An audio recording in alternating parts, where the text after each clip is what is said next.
Last night, she was just an ordinary girl, but by dawn, she had already stepped onto the path of immortality, and it all started with a single purple mist in her body.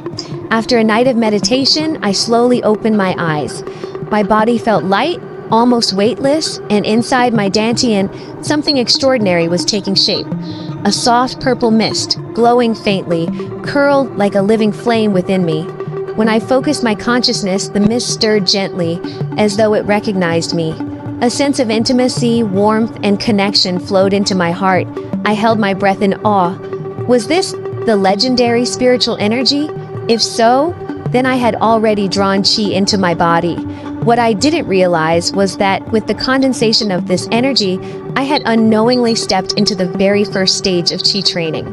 In the immortal world, such progress in a single night would be called nothing less than genius. Outside my window, the horizon was painted with the first light of dawn. Through the rising mist, a wisp of purple cloud drifted lazily, almost identical to the energy in my dantian. My heart stirred with curiosity. Could I draw that energy down too? I stretched out my senses, trying to absorb it, but the attempt only backfired. A sharp tug pulled away a little of my hard-earned chi. Alarmed, I stopped at once. My heart ached at the loss, and I angrily glared at the drifting cloud. With childish defiance, I clenched my fist at the sky. Fine then. One day when I am strong enough, I will refine you, purple energy, and you will be mine. I stood, stretched my body, and realized something astonishing. Though I had not slept the entire night, I felt refreshed, my mind clearer than ever. A smile spread across my face. So this is what it means to cultivate immortality. How incredible. In my old life, one sleepless night would have left me exhausted. But now I felt reborn. My gaze shifted to the wooden table, where a small pink bundle lay still. The snake stick from yesterday, motionless, as if lifeless. My brows furrowed. Was it really dead? Or simply weak and hungry? Thinking of the way it had once coiled on the golden rainbow pomegranate tree, I realized its food must have been those glowing fruits. I picked up one, pried open the snake's tiny mouth, and squeezed drops of juice between its lips. Half a fruit later, I stopped and laughed at myself. What am I doing wasting such treasure on a half-dead snake? I took a bite. Sweetness burst across my tongue. Warmth flowed down my throat, spreading through every limb like golden sunlight. Even the chill that had lingered in my bones since falling into the cold pond yesterday was driven out, dissolving into nothingness. My meridians cleared, and the flow of chi inside me became smoother, freer.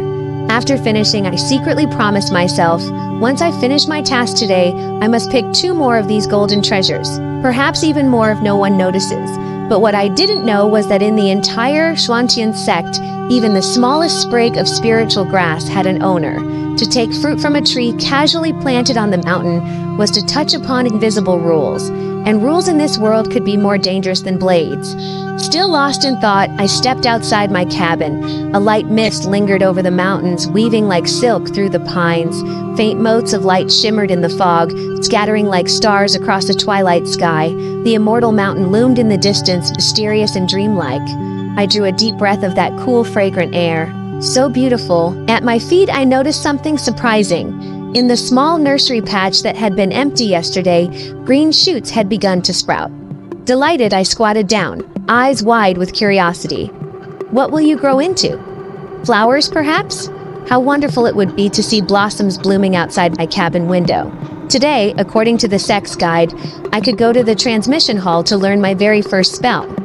Normally, it took new disciples at least 3 days to gather chi, some even weeks. Yet I had managed it overnight. A strange thought prickled in my mind. If others knew, would they think me odd or dangerous? Climbing the stone steps, I soon met a little boy sweeping leaves. He was no taller than me, with simple robes and a wooden broom. Smiling, I approached politely. "Brother, may I ask the way to the transmission hall?" He straightened proudly. "You're a new disciple?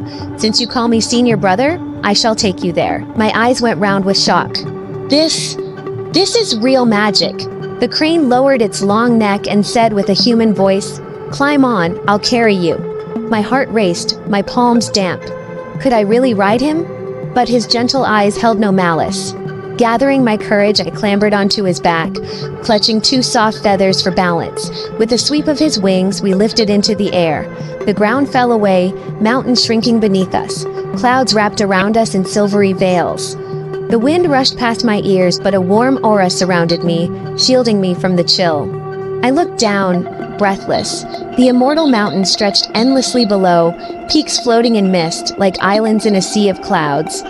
My heart pounded with awe and joy. This was no dream. This was flight. This was freedom. For the first time, I truly felt it.